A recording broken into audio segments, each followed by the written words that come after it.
Hello, everybody, and welcome back to the 80th episode of the Triboro Podcast. I am your host, Justin Alonso, as always, joined by Nicholas O'Brien, but not as always, on Discord.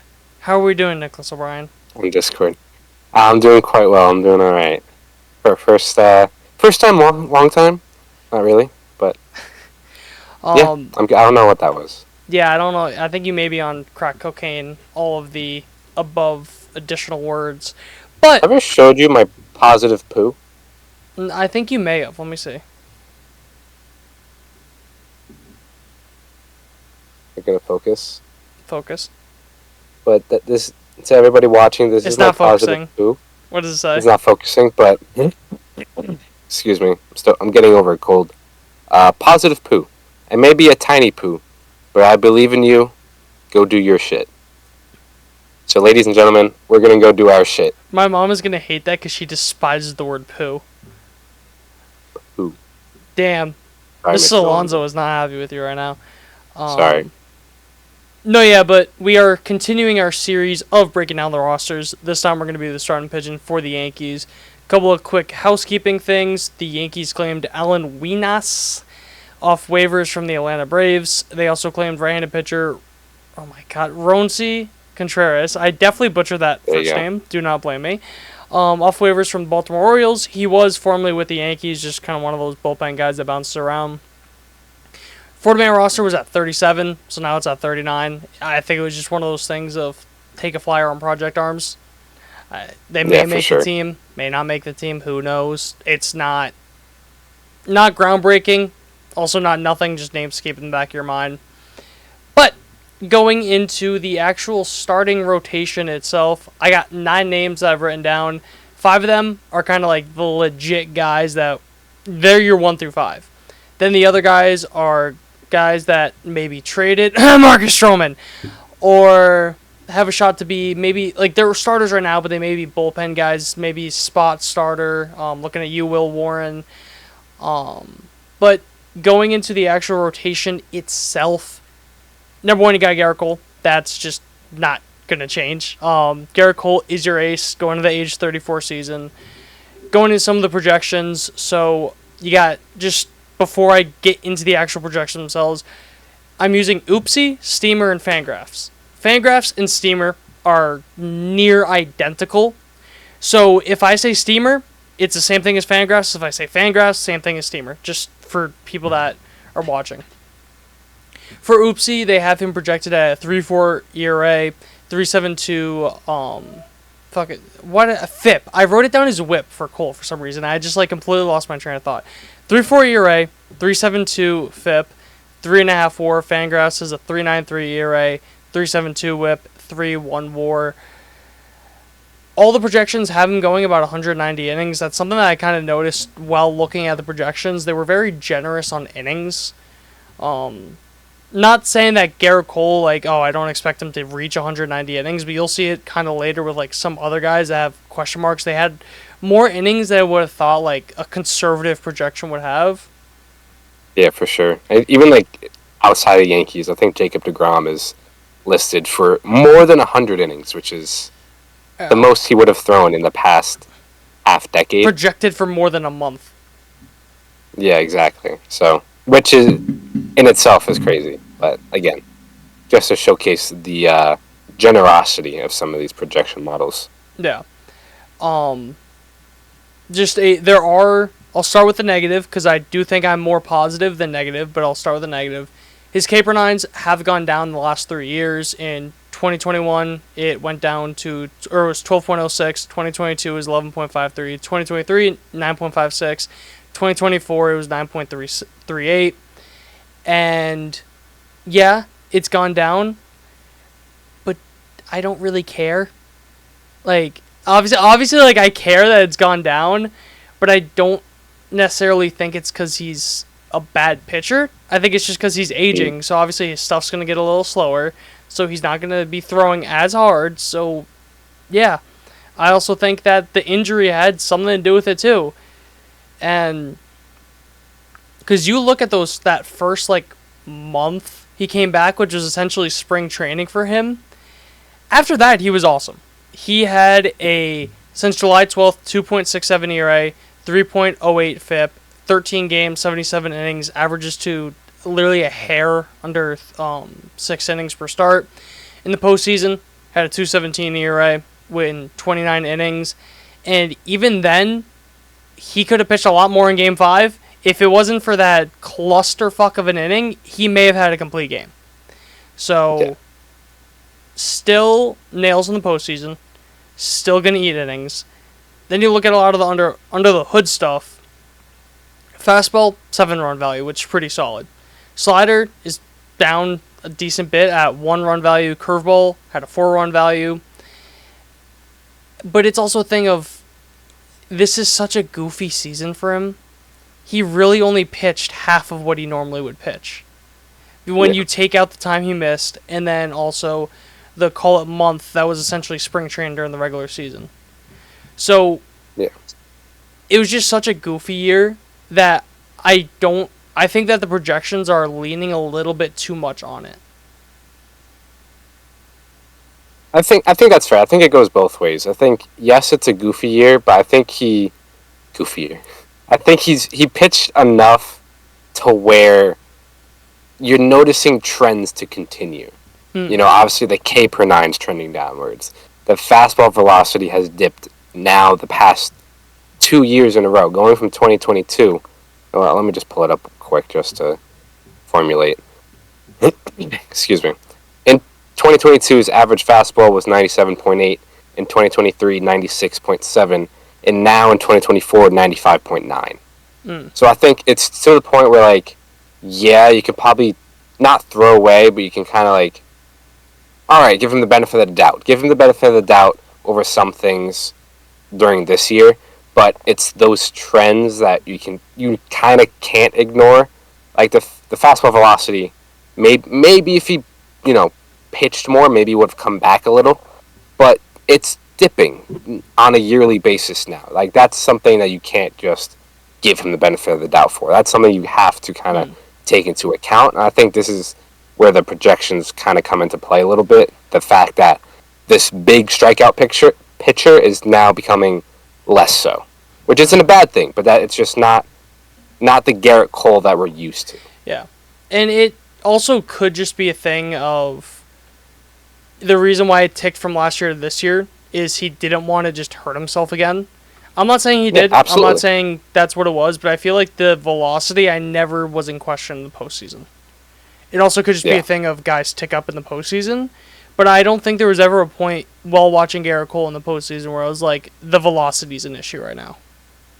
Yeah, if you asked me about his fastball before we did this, I would have never questioned his velocity. Yeah. But obviously now looking at it now, it's like, oh, wow, okay, it's actually... And I also feel like the first month, I'm very curious what the fastball velocity is after that first month. Well, I'm not sure if you could see that, but... So say July 12th, that's the day that I have for like when his ERA like became 2.67 for the rest of the season. Because I feel like I remember when he pitched against the Mets, his velo was just not there. Yeah, I remember like a couple of 92s in there. Yeah, it only had like monthly, so when he came back in June, it was around 95.5. July ticked up to 96, August 96, and then September 95. Oh, no, yeah, 95.7. So it kind of hovered 96. Okay. For the most part. Wait, I think I can include postseason. Yeah, I can. There you go. Yeah, to your point, in October it did tick up back up to nearly 97, 96.7. Okay. So again, it could be postseason. Could like to your point, Justin, maybe just adrenaline. Brings it back a little more. Yeah, adrenaline, all that. But yeah, it definitely got more to a more Garrett Cole point as he pitched. But yeah, I think that's definitely something I'm looking for next year. Like what does his what's it looking like? Even spring training. Like obviously gonna take a few weeks because he's still building up, but let's see what he's topping out and say, end of February, beginning of March. Yeah. Because it is a thing of he's never been hurt in the majors or minors. I'm pretty sure he's never gone on the IL in the majors, except for he may have had like one or two very small stints, nothing that missed all spring training and then 2.5 months in the regular season. So this was a very weird year for him. And we all know the type of competitor, how Cole is, in the best way possible, a psychopath when it comes to pitching. So he wants to be out there. He wants to get better. He's one of those guys that just ages well because they don't know anything other than pitching. Pitching is their life. Yeah. So I'm not that concerned about him. Even if the velo drops more, I'm still confident that he's the type of guy that he is not a thrower. He's a pitcher. We talked about it a little bit off camera. He is pitched with Verlander. He's pitched with Greinke. He's pitched with Corey Kluber. So he's pitched with a lot of guys that have just they've pitched for a while and are actual pitchers, not just throwers. So he's very experienced. He loves analytics. I'm not worried whatsoever. And I think a sneaky thing too could be Max Fried being on this team and maybe teaching Garrett Cole one of his 37 different pitches, which we'll get into. But if Garrett Cole also wants to become a 5-pitch pitcher, that'd be nice. And it would kind of just definitely almost cancel out, I think, the loss of velocity because of how much I trust Garrett Cole to be that. Because I trust Garrett Cole to know the right way to pitch, to know his stuff, to sequence. And even then, if he doesn't say that his slider isn't working, he'll literally just throw it out the window and won't throw it that day. And you know what I never remembered? In the postseason, he threw a sinker that was very effective, that he never threw in the regular season. But then out of nowhere, he pulled it out in the postseason, and it was really good. I completely forgot about that. Can you find that or no? Yeah. I'm not sure if it has that. Yeah, really quick. It looks like 36 sinkers. That is... Let me see. I don't think it gives me a run value. He sprinkled it in. But he did throw the sinker. Yeah, he sprinkled it in there, but it was is there anything about the batting average against it and everything? Oh, no, there's a run value. It's obviously it's through 36 times, so, but it had a 1 run value. Here we go. Let's see. Yeah, expected slug 353, expected weighted on base 369. A little high, but not terrible. Average exit velocity was 87. Yeah, I mean, it's too small of a sample size to really kind of take anything for it, but he threw it 36 times. It was hit. It was recorded for a hit twice, and both of them were singles. Yeah. It was hit into play 6 times. So, take that for what you will. And I just think that you kind of just trickle that in there. Even if it's only a 5-10% of the time pitch, that's awesome because that's just going to play so well off the fastball. So even if you do have less velocity, you throw that sinker in there, I'm very confident going into the year. I can't believe I just completely forgot that that whole storyline of him just randomly adding a sinker. Because everyone was so shocked. We're like, why is he throwing... Where did this sinker come from? Yeah. But... Man, that just furthers the point of Garrett Cole is a pitcher. If he loses some aspect of his game, he will easily adapt. And, sure, he might not be as dominant as he has been in the past, but he's still going to be extremely effective no matter where his velocity is or where his pitches are. He pulled a Moon Knight. Random bullshit, go! Yeah, literally. If anyone knows... If you know, you know. Random bullshit, go. If you know, you know. I love how that's just such a big thing now. It is. It's great. But, I love all the attention Moon Knight's getting. It's great. Don't get me nah, this isn't a Moon Knight podcast. This is baseball. This is baseball, not Marvel. But do you have anything else on Cole before I get into the other man of the hour? No, the last thing I want to leave, I guess, Yankees fans with is, I think we're kind of done or nearing the end of dominant Garrett Cole.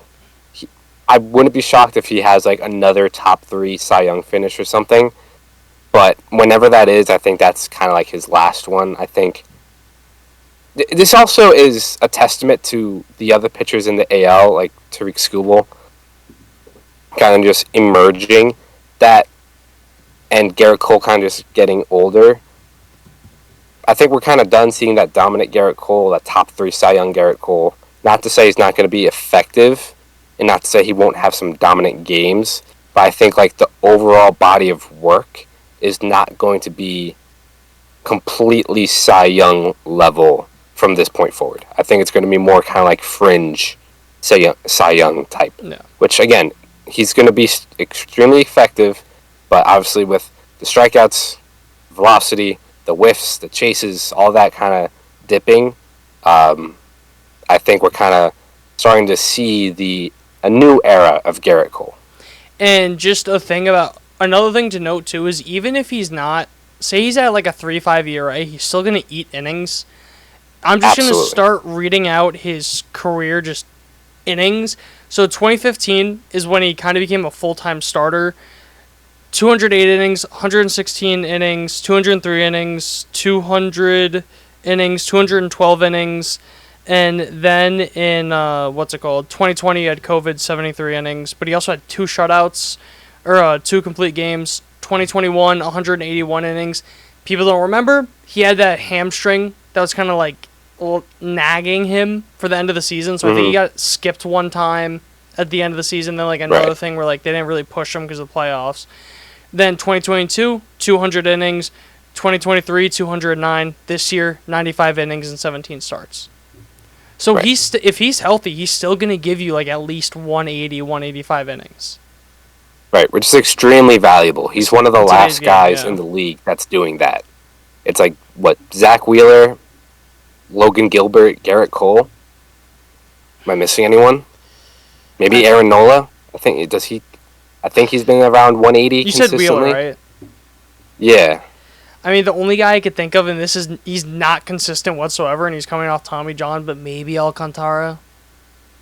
Yeah, he's been pretty consistent. Tommy John, and right, who knows? He hasn't been that consistent, but the next guy I'm going to talk about, Max Fried. Yeah, no, I feel like you could definitely put him up there too. Yeah, definitely. He's been at least like 170. Yeah. Something like that. Close. But yeah, that's Garrett Cole, unless you had anything else you had to say about him. No. All right, that's all I got. Then we're going to Max Fried. Going into his age 31 season, turned 31 literally 9 days ago, so it's the full 31 season. He is, as I mentioned earlier, he is a pitcher, not a thrower. And just going to some of the projections, all the projections have him at about 175 innings. Oopsie has him at a 3.41 ERA, 3.61 FIP, 3.4 WAR. Fangraphs and Steamer, 3.36 ERA, 3.51 FIP, 3.3 WAR. I still, no matter how many times I see this, I just cannot understand the reason why Steamer has this. For whatever reason, Steamer has a projected ground ball rate. They have it at 50.9, which is the lowest of his career by like a good bit, especially when you consider like the last 3 or 4 years where he's had like a 60 ground ball rate. I don't really understand that. Maybe it's saying like ground ball rate could be like sticky. Or, I don't know. I just think that he's a premier ground ball pitcher. And if you had any comments about that.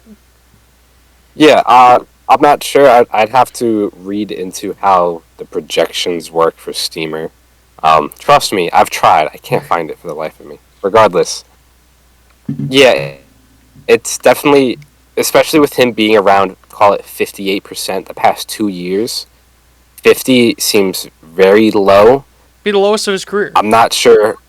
Yeah, I'm not sure how it's calculated. The only thing I could think of is just it's very conservative, or maybe ground ball rate isn't as sticky year to year as we might think.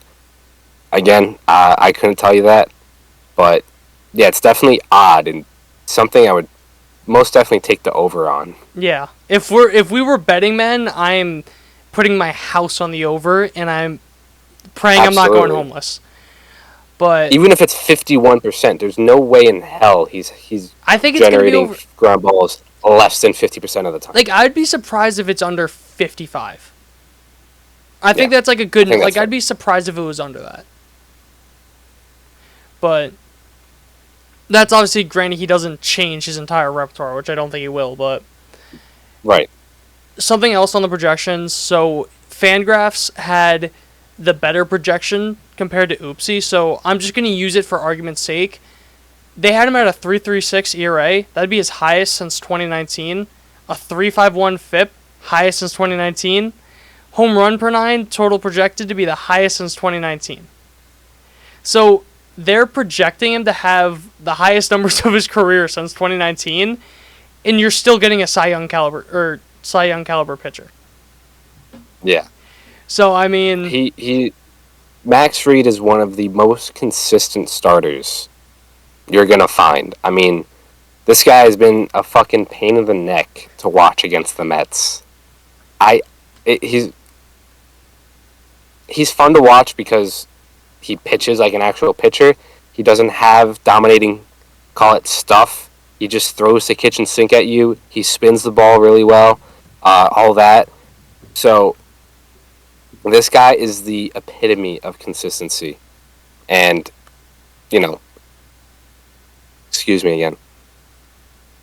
All these projections are median projections, so this is kind of like the 50th percentile of where he might end up.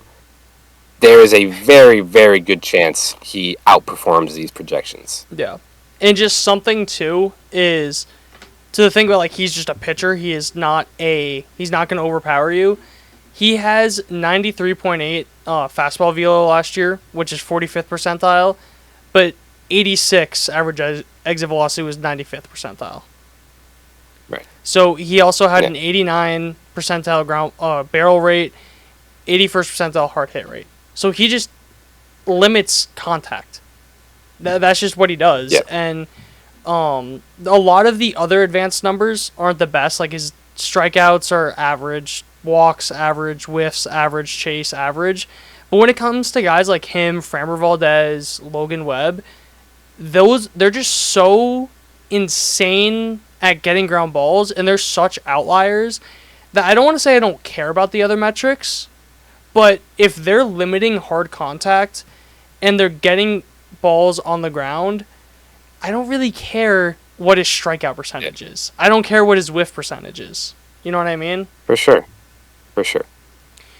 You'll care in 5 years when you have 3 more years on the contract. Yeah. But, obviously going into the next couple of years, 3-4 years, as long as his ground ball rate stays where it is, he can still spin it really well. There's nothing saying he's not going to age well within the thresholds of the next couple years. Mm-hmm. I don't even think this is a hot take. I just kind of wanted to say this for Yankee fans. I think there is a very realistic chance, and if you made me pick one, I think that Max Fried's going to finish higher in Cy Young than Garrett Cole. I don't think that's that crazy to say, because I don't think so either. I also just, how it mentioned the highest home run per 9 is like career since 2019. I also just think he's made for Yankee Stadium. On the ground, counters lefties, and the righties are going to have a harder time with the deep flyouts. So I don't think, it sounds crazy to say, but Garrett Cole is your ace, but there's a real chance that Max Fried has decently better year than him. And that's not me shitting on Cole. That's not any of that. I love Garrett Cole. I think that there is a realistic world where he wins a Cy Young again this year, just because he is that guy. Mm-hmm.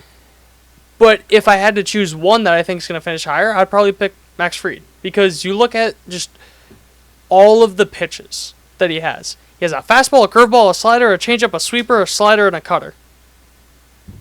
That, like, he throws... Seven. He has 7 pitches. And the one pitch that I am hammering the table, Matt Blake, do your thing. He only throws his sweeper 5.9% of the time. It has a 128 expected batting average, 142 expected slugging, 158 expected weighted on base. And I want to look at one other thing for it too. Yeah, his sweeper versus comparable has 8.8 more vertical drop, and it has 1.8 more horizontal break. So it is a lot better than the league. It's an elite pitch. It has elite movement, frankly. So I need him to throw that pitch at least like 15, 20% of the time. Definitely. I think you can, if you get it up to, call it 14%, which is where the changeup is right now, if you kind of switch the two, not necessarily switch the two either, because his changeup is also really good, but if you just bump it up, I think you're going to see some serious results. Like, I'm just looking, the more and more I look at his movement profile, the more and more I'm hyped up about him, because Matt Blake, we know, is a slider, sweeper, sinker guy. Sinker, pretty solid pitch for him. His slider has 5.7 more inches of vertical break, 1.1 less than the average on horizontal. The sweeper, I just mentioned how great it was. The sinker, it's about the same, a little bit less for the horizontal break, but it's just one of those things of it seems like a match made in heaven, frankly. Like, I feel like one of the better situations for him personally to thrive in, I feel. Just because obviously you have I can see it. The right coaches for that. I think it's a great ballpark for him. So, yeah, if you could not tell, I'm very in on Max Fried this year. And 8 years. The one thing I will pop your balloon with is the fact that usually when he's not getting ground balls, a lot of his batted balls are fly balls, as opposed to line drives. So my only thing is, if he's on the ground, it's in the air, there is a likelier chance that it could get out at, say, Yankee Stadium. That's my only bugaboo. I was going to say, my only counterpoint is, breaking news, a pitcher doesn't have it, so they don't get the results they want. You know what I mean? Obviously. Like, I feel like that's a common thread with ground ball pitchers, though. That when they don't have it, they're just hanging stuff. It's just getting belted. Like, that's an issue with Stroman. He was just, when he wasn't getting the ball low and getting the ball on the ground, it was leaving the ballpark. Right. So, yeah, I'm very in on Max Fried. If you didn't have anything else, we'll move on to your favorite pitcher in baseball. Go for it. So, number 3, you got Carlos Rodon. Yeah. Sorry. So, he's going into his age 32 seasons. All projections have him at about 176 innings. Oopsie, 3.8 ERA, 4.11 FIP, 2.6 WAR. Fangraphs, 3.91 ERA, 3.91 FIP, 2.8 WAR. I find that funny that it's literally the exact same. Carlos Rodon has been disappointing. There's no argument about that. But guess what, guys? Those 2 years, they're in the past. Do you know how he could live up to the contract? He could be better. And let me tell you guys something. A pitcher that's making $26 million is talented. A pitcher that's making $26 million has potential to make adjustments. And let me tell you, as a snake oil salesman, I have the solution to fix Carlos Rodon. So, we can rebuild him. So, Mr. Rodon, buddy, that fastball you got, it's not good. It's not not good, dude.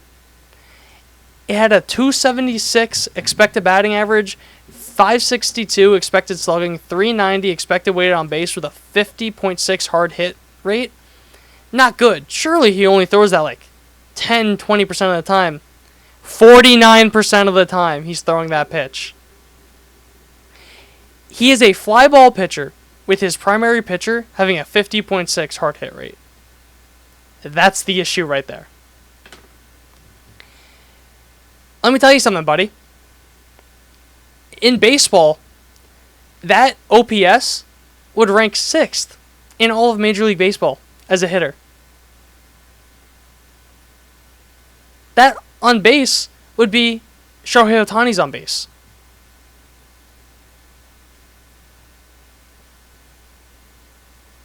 I'm gonna let that one sink in. Yeah. So, that fastball, buddy, not good. But then you go to his other pitches. His slider had a -4 run value, but a lot of the expected numbers were really good. 157 expected batting average, 254 expected slugging, 220 expected weighted on base. But then, I think, a pitch that he never really had until last year that he really started to incorporate, his changeup. He threw 13% of the time.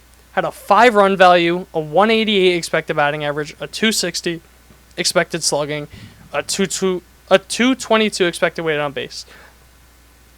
His best 2 pitches, he throws combined less than his fastball, which is not good. Bad. Stop it. I need like a 33, 33, 33 split. I need that changeup, that usage to just go way up. I think that's how if Carlos Rodon keeps the pitch mix that he had last year, in the sequencing that he had last year, I am not excited for Carlos Rodon. If he changes it, I am very in on Carlos Rodon this year. I think that's just what I'm getting at, because we talked so much at the end of the season, and especially in the playoffs, about his sequencing just like fell off a cliff. Like it felt like he was just ego throwing, frankly. Yeah. It just, his stuff like isn't ego lifting. Yeah, seriously. Like, buddy, your form's trash. And I don't know, that fastball, that's going to come way down. It's not as good as it was in San Francisco. And just you can't get away with that, dude. Like, you're a lefty pitching at Yankee Stadium. It's a fly ball ballpark. You're a fly ball pitcher. Your main pitch has a 50% hard hit rate. There's nothing more that you could say. Yeah. And it's not like he's only getting smacked by one side of the plate. Like, funny enough, lefties hit his fastball better than righties. Lefties are have an expected batting average of 301, expected slugging of 538, with an expected weighted on base of 406 against his fastball. 406 is dreadful. If you're a hitter, that's elite. But your fastball's getting crushed against lefties. You, sir, are a lefty. That's not supposed to be happening. I also find it funny that he simply does not throw his changeup against lefties. He threw it 400 times last year. All 400 times are against righties. Really? I wonder if... Not a single time against... Yeah. Not a single time against a lefty. Let me include postseason. Maybe you changed it. No. That's ridiculous. 431 times between the regular season and postseason. He did not throw his changeup a single time against lefties. That's ridiculous. Even throughout his career, 2023, never against a lefty. 2022, never against a lefty. No, 2022, 1. 2021, 0. 2020, 0. He does not throw the changeup against lefties. I don't know if that's a conscious decision. I don't know why. I would think it would maybe at least as kind of like a fill-in, even if you're not trying to use it as a put-away pitch or anything, at least throw it to change things up. He has not thrown a changeup against a lefty since 2022, which was once. He's a 2-pitch pitcher and against lefties, and one of those pitches sucks. Yeah, one of the pitches is it an MVP candidate? Hammered. Yeah. Ridiculous. It tells you everything. I said and I'm sure we're... Go ahead. I said it earlier. Him and Max Fried need to be locked in a room together, and they are not allowed out until Carlos Rodon realizes that he's the problem. That his pitch sequencing is the problem. His fastball is the problem. Yeah, absolutely. It all starts with the fastball. Because if you can't get outs with the fastball, then half of his rest of the arsenal doesn't work. Yeah. It's a trickling effect, and I'm sure we're not the only one seeing it. I'm sure Matt Blake has sat down with him numerous times and be like, hey, we got to change things up. And he's like, okay, yeah. And then doesn't. Yeah. He's that 'Cause we've friend. seen the flashes. He's that friend that you run into. Be like, yeah, we got to hang out sometime. Yeah. Never hear from them again. Never hear from him again. Until you run into them the next time. Yeah. Like, And oh, how same are story. you? Shut up! Oh, I got so busy, you know. I really should have. Oh, No, you know, no, you didn't. you know. Yeah, But, no, you didn't. no, you didn't. Shut up. But anything else on your favorite pitcher in baseball? Overpaid. Continue. Going Bad on to contract. two guys, shut up, that may be better, that probably are better than Carlos Rodon. Luis Gil. Going into his year 26 season, he's coming off the Rookie of the Year campaign, as we all know. Oopsie has him at a 3.69 ERA, 4.29 FIP, 1.9 WAR. Fangraphs Steamer, 4.19 ERA, 4.41 FIP, 1.8 WAR. I think that it's conservative, but I feel like they're always conservative with young guys. So I don't really care that much about the projections themselves.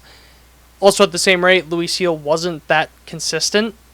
So I think you get that consistency, you're going to see so much more from Luis Gil. Like, I wish I had the stat of, like, how many games he had of 3 or fewer runs given up in starts, how many with the 2 or fewer, 1 or fewer. Because all those were at the top. He was either number 1 or 2 in every single one of those categories. The only issue is he just had a couple of games where he just did not have it, and he got taken out backing out old Yellard. That's frankly how it went. And you look at his pitch mix. I really like the pitch mix. I think he becomes a number 2 starter in a lot of rotations if you give him a 4th pitch. His fastball, he throws 49% of the time. Had a 210 expected batting average, 370 expected slugging, 316 expected weight on base. Okay. Not bad. Nothing crazy, but... And I think the reason why kind of those numbers were that high is just that he couldn't control it at times. I think that's more what the issue is.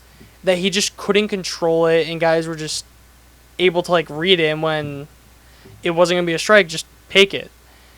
Slider, 26% of the time, had 9 run value, 193 expected batting average, 332 expected slugging, 281 expected weighted on base. Changeup, 25% of the time, got 3 run value, 225 expected batting average, 361 expected slugging, 310 expected weighted on base. I really like his arsenal. I think that you have a guy that has 3 pretty good pitches. The slider and the changeup, I think, are better than the fastball. The fastball does have the velo, though. The one thing is I want him to take a little bit off that changeup. I really think if he takes, like... Because the fastball sits at about 97, I believe it was, and then the changeup's at about 92, which is ridiculous that he has a 92-mile-an-hour average changeup.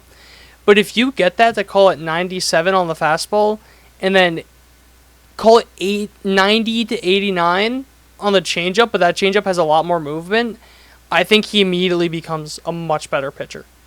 I think it's going to be a lot harder for guys to hit his changeup. I think his changeup's really going to take that step up if he takes a couple miles an hour off and adds more just break to it overall. Yeah, for sure. I mean, if we're looking at his movement profile, which you can find on Savant, you see his changeup it doesn't have a ton of drop. I mean, it's pretty average when it comes to drop. I mean, if he can, like, to your point, if he can dial it back a little in order to get more drop, I think he instantly becomes a guy who you can add a sinker into his arsenal, give him another fastball, because then you can kind of add it as an in-between pitch to kind of bridge all 3 pitches, the fastball, the sinker, the changeup, and all at varying speeds. So call it, say his 4-seam's at 97, his sinker is at 94, 95, and then you have a changeup that sits more 98, 90. You have 3 distinct different looks at 3 different speeds. I think that automatically makes him ton better. Yeah. Because the other thing too, he doesn't get a lot of chase. He gets whiffs at a borderline elite level, but he's 15th percentile in chase percentage. He does not get a lot of chases.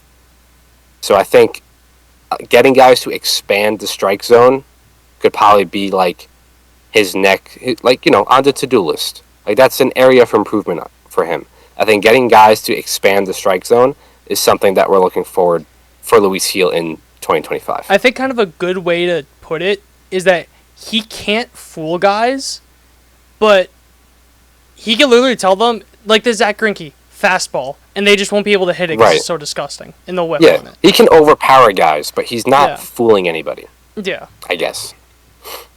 So, I almost feel like you like that from a young pitcher. They got the stuff. You just got to teach them how to pitch. Use it, I guess. And he has two guys that I think are going to be just incredible for his development in Garrett Cole and Max Fried. I think both those guys are going to be awesome for him. Just because those are both pitchers, not throwers. And if he really wants to get better and he sits down with one of those guys, I think that could just make the world of a difference. And I think this starting pitching is already like a top 3 rotation in baseball. You may have the best rotation in baseball if Luis Gil takes that step. Absolutely. So then moving on to the number 5 starter, which very weirdly, he is the only pitcher on the Yankees 26-man roster that was signed by the Yankees initially. Every other guy was either traded for in the minors or signed in free agency, or just traded for in general. So, just weird. I don't know. Do what you want with that information, but he's going into his age 29 season. The projections have him a little bit low at only 138 innings pitched. I think a lot of that has to do with Marcus Stroman, which I'll get into soon. Oopsie has him at a 3.56 ERA, 3.86 FIP, 2 WAR. Fangraphs has him at a 3.92 ERA, 4.10 FIP, 1.7 WAR. And for his pitch mix, I'm going to list off 3 pitches. You got a cutter, 3 run value, 236 expected batting average, 361 expected slugging, 299 expected weight on base. Alright, it's a solid cutter. Those are 35% of the time. Sweeper, 25% of the time. 7 run value, 198 expected batting average, 295 expected slugging, 270 expected weight on base. Really good pitch. Knuckle curve, 18% of the time. 4 run value, 158 expected batting average, 217 expected slugging, 219 expected slugging, 217 expected weight on base. And then we got a sinker. 21% of the time. Negative 2 run value. 302 expected batting average, 528 expected slugging, 410 expected weighted on base. That sinker, adios. Avida de, whatever the thing is, Avida, oh my god. Not even gonna try. Don't even know what you're talking about. Adios, goodbye, sayonara, get out of here. Don't let the door hit you on the way out. Don't. Like, the sinker's the issue. That Clark Schmidt has 3 very good pitches, and then that sinker just fucks everything up. Yeah. Like, here, if you look at Clark Schmidt's movement profile, I'm going to get it right now because I forgot to get it. His curveball has some of the best movement for a curveball in baseball. You look at it, it has a 7.9 horizontal break compared, that's absolutely elite. A 2.4 vertical break compared, that's really good. So his curveball is just awesome. Frankly, it's awesome. It's one of the better pitches in baseball. But that sinker, dude, it's so bad. It's so bad. It's so bad. Good. Let me find it. It's a little bit above average for vertical drop, 0.8. The horizontal break is minus 4.2. It's 94 mile an hour average. That's not really, maybe a tick above league average, but that's not going to fool anyone. Yeah. Bye. It's a very average pitch. I wouldn't call it that. What? With a 528 expected slugging, 410 expected weight on base. In terms of movement. Okay. And velocity and all that, it's painfully average. In terms of stuff plus, His sinker is sitting at 96. So if anything, it's a touch below, but just, again, painfully average. Like, this is a sinker guys see all the time. No. Which I think leads to why it's being hit so much. Yeah. And it's just, you get that sinker out of there, and you add in, like, what would you say add in? Take out the sinker, add another pitch. I think he just needs something straight, Fastball? if I'm being honest. I think just a straight four-seam. I will say, I was kind of shocked when I saw that he didn't have a four-seam. Yeah. I didn't realize he threw a Because, I mean, yeah, like, cutter, breaks. Sweeper, breaks. Sinker, drops. Curve, obviously. Drops. And then the changeup, he barely throws. So I think something straight, something to get ahead, and then to throw in every once in a while, I think could do him pretty well. Yeah, I definitely agree with that. I think it's a very interesting argument between him and Heel, who has the better outlook. Right now this year, I think I would take Clark Schmidt over Luis Heel, but like I'm talking like an angel hair pasta, like a strand of linguine, like that thin is like the margin. But if you said Luis Heel this year, I am not disagreeing with you. I wouldn't hate that. I think there's such a strong argument for both these guys, but then you're talking after this year, dude. All aboard the Luis Heel train, dude. I think that guy can be special. I think he can be a very good. Like, it literally is to the point of, unless, like, I'll say this, with the Kyle Tucker situation, I would have drove him to Houston myself.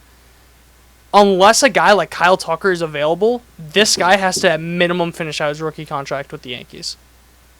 He is that special, in my opinion. So, yeah, I mean, 3 above-average pitches, 2 of them borderline elite. Teach him a 4th pitch, works on the walks. You got something. While being able to throw with a 97-mile-an-hour average fastball that ticks up to 100. Right. I've seen him throw 102. Right.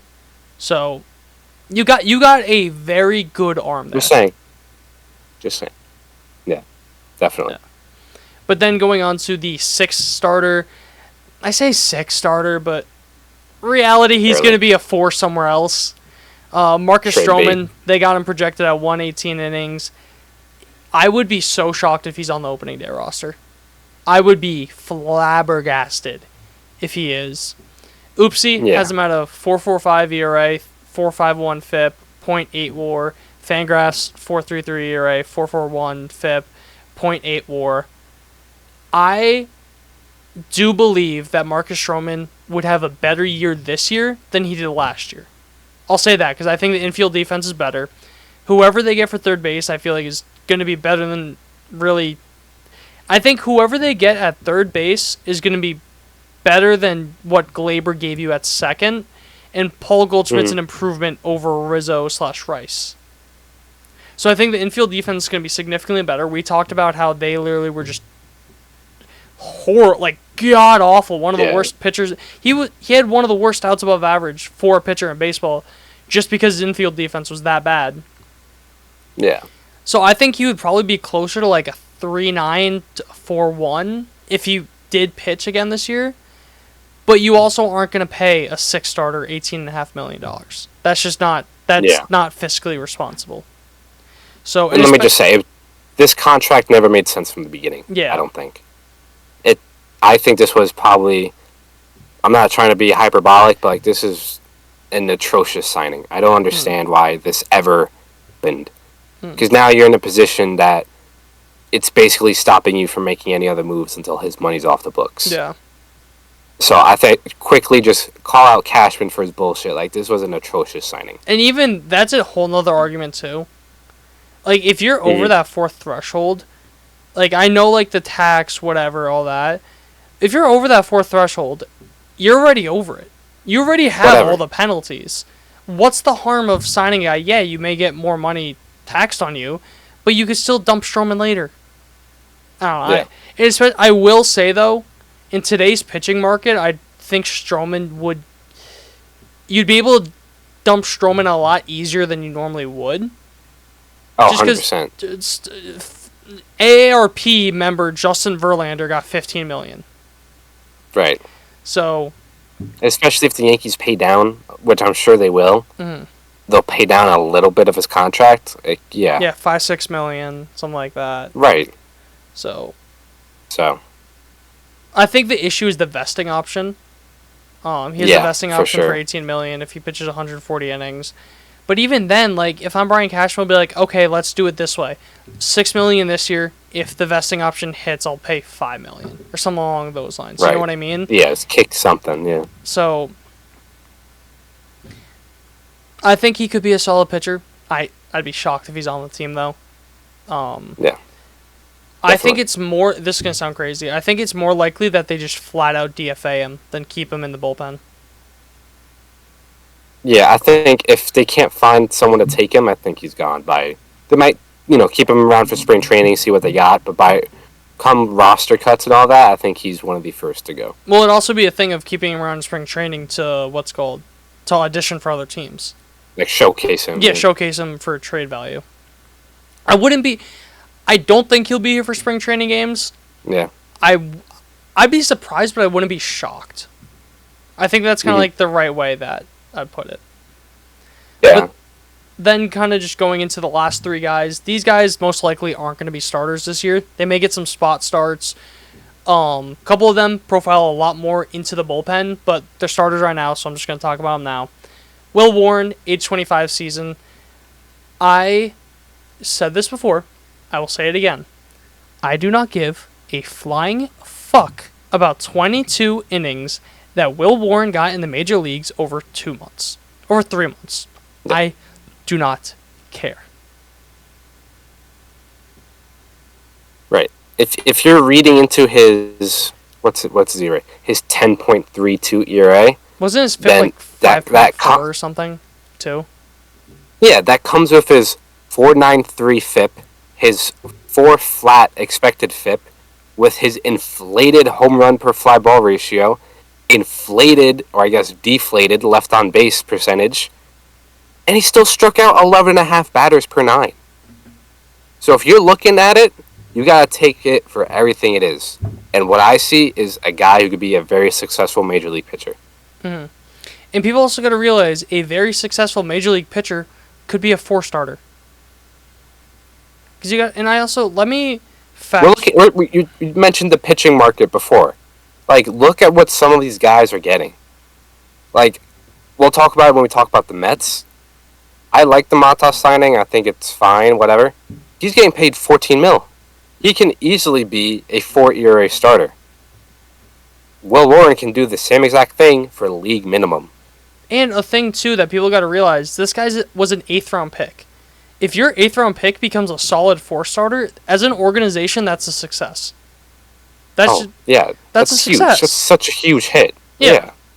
So, I'm still in on Warren. I don't have a lot of the movement profiles, but a lot of it compares to Michael King in, I believe, was 2023 when he became a starter. So there's a lot of parallels people are making him. Not saying he's going to be Michael King, but at least on the movement side of it and kind of some of the expected results in the minors. Yeah. Again, not saying he's Michael King, but I'm very excited to see Will Warren in those spot starts. I just wish there was some way to get him more consistency. Because I think he could be a damn good pitcher.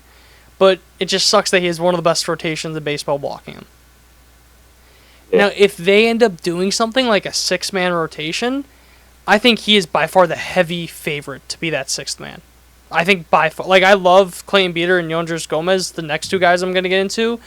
I think they profile kind of more as relievers. And I just think that Will Warren, you get him on a consistent schedule, I think you could have something pretty good there. So. Yeah, I agree. It's all about opportunity. And even if it is a 6-man rotation, that means he's going to get extra rest. That means that he's going to have more time to recover. He's going to be able to go longer in games because of that recovery time. So I don't think they're going to do a 6-man rotation by any means. I'm just speaking in a hypothetical term. Spitballing, yeah. But very excited for Will Warren. Moving on to Clayton Beeter. He's going to his age 26 season. Disgusting stuff. His stuff is just absolutely filthy. As I mentioned, he's projected as a relief pitcher. Weird enough. Oh, let me take that back. Maybe not weird enough. Will Warren, I forgot to mention, is projected 33 innings. Clayton Beeter's projected 63. I'd probably bet the thought process and the projection is Will Warren's only really going to be up as a starter. Clayton Beeter has the versatility to be a reliever. Yeah. That's kind of what I would think, why they did it that way. Mm-hmm. But Oopsie has him at a 3.66 ERA, 4.11 FIP. Fangraphs 3.79 ERA, 3.97 FIP. And I always forget. I know he was a part of a trade. Yeah, he was who they got back in the Joey Gallo trade. Okay. So you got a guy that I think could be a very big impact guy in your bullpen from Joey Gallo. That's another thing where, like, if Clayton Beeter is a solid reliever, you gave up a lot for Joey Gallo and it didn't work out. That's another successful move as an organization. Yeah. Because I think people... You take a win, you can take a win. I'm not... what's it called? I forget what the word is, but I'm not... Oh my god, I forget what... Whatever, but I'm not, like, apologizing for Cashman. I'm not calling him, like, this phenomenal GM, whatever that. But if Clayton Beeter has, like, a 3.7 ERA in 40 innings this year out of the bullpen with, like, a 12 K per 9, that's a successful season. Yeah. And, I don't know, I'm just very high in... I really like the stuff as a bullpen arm for Clayton Beeter. As a starter, I don't know. The walks kind of scare me a little bit too much, but another guy, Yanders Gomez, that the walks scare me. Going to his age 25 season, had 2 very small stints in the majors, one in 2023, one in 2024. He's projected 38 innings pitched. Oopsie has him at a 4.43 ERA, 4.81 FIP. Fangraphs 4.31 ERA, 4.52 FIP. We've seen this guy be good. I still remember when he came up and pitched against the Padres, had 3 perfect innings in San Diego this year. He's a guy, him and Beeter, I really am excited for in spring training because I think there's a chance that they could just steal a job. I think that there's a chance. A lot of teams are asking for bullpen arms. A lot of teams. So I could see like a Hamilton, an Efros, a Leiter getting traded, and one of Gomez or Beeter just taking their spot because they were that good in spring training. So, very interesting. I think you have a lot of depth in this rotation. People also got to realize, do you know who was a non-roster invitee in spring training last year? Cody Poteet. Ooh. Cody Poteet was a non-roster invitee last year. He had he was good at his job of being a guy that just would come up, would start. So you're also going to have one or two of those guys too that end up doing that. They end up unlocking something with the Yankees. So I am very confident for this rotation. If you had to make a rotation, what do you think the Yankees do for the 1 through 5? In order. Yeah, I think it's Garrett Cole, Max Fried are locks to be 1-2, right? After that, I think is where you can kind of finagle things. Personally, I'd probably go Heel 3, Rodon 4, Schmidt 5. Not that I think Rodon is better than Schmidt, but more so just to kind of break things up a little bit. They also play it matchup based. I mean, the rotation order doesn't necessarily matter. Like the opening day, yeah, it's the opening day. Even if you want to call it after the All-Star break and then playoffs, are kind of really where it matters. But for the sake of it, I think I'm going Cole, Fried, Keel, Rodon, Schmidt. In a playoff series, my only thing is, obviously you're not going to have a 5-man rotation in playoffs, but I wouldn't want Cole and Clark pitching back-to-back, because I think they're the two more similar pitchers in the rotation. They do have their differences, but out of any two, if I had to pick, I think they're the most similar. So that's fair. And even then, they're not that similar, but yeah, I really like this rotation. I think that almost any team in baseball, if they had Clark Schmidt as their 5 starter, they would be going absolutely crazy. absolutely I wild. would love Clark Schmidt on the Mets. Clark He's Schmidt was on the Mets. he's your 3-starter. Yeah. I think he's your 3-starter. As of right now, I probably couldn't really argue against it. Like, just purely looking, like, on the back of your baseball card, call it. Probably. Even then, I Most like likely. the outlook for Schmidt more than I like it for Montas. Even not looking at the back of the baseball card. I can see it. But, I'm not going to argue against it. no. Put it that way. Which kind of just makes the point. More Yeah. or less. Because I also think that you can make an argument for Schmidt over Heel just because of experience. And just because more consistency. And then kind of have that wild card as your 5-starter. So there's an argument to be made both ways, but that's all I had on the rotation, unless you had anything else. Yeah, no, I think the rotation is obviously going to be a strength of this team. And I think they kind of made that pretty clear with how they approach things post-Soto. Obviously, you don't give Max Fried an 8-year contract if you're not trying to go in on pitching, per se. But I think they definitely made this a strength. And if it wasn't for the Mariners, this is probably, at the very least, the best rotation in the American League. You know, the Dodgers are collecting Team Japan, so that's a different story. But definitely top 3 rotation in baseball. Yeah. And the Mariners are Seattle T-Mobile Park Merchants. So. Yeah, exactly. So take that for what you will. Yeah. And just a little quick thing. Most likely, we're obviously going to have the Mets episode out this week, too. Most likely going to be relievers next. It really just depends what happens with the infield for both teams. Because if both the Yankees and Mets make an infield move before next we're recording, I think we'd probably want to do it then. But for sure. It really just depends. Most likely relievers. But if guys get signed, then we're doing that. So. Yep. If you had nothing else, exactly. Take us away. Yep. But with that being said, thank you guys for listening. Thank you guys for watching. As always, subscribe to us on YouTube. Leave us a comment. If you're listening, remember to follow and give us a rating and a review on Spotify and or Apple Podcast. Really helps us out. And remember to follow all of our social media accounts at Triboro Podcast, Instagram, Twitter, Facebook, and TikTok. It lives. It does live for now. We'll see if that ever tries to go away again. Give it a week. Whatever. But with that being said, thank you guys again, and we will see you in the next episode.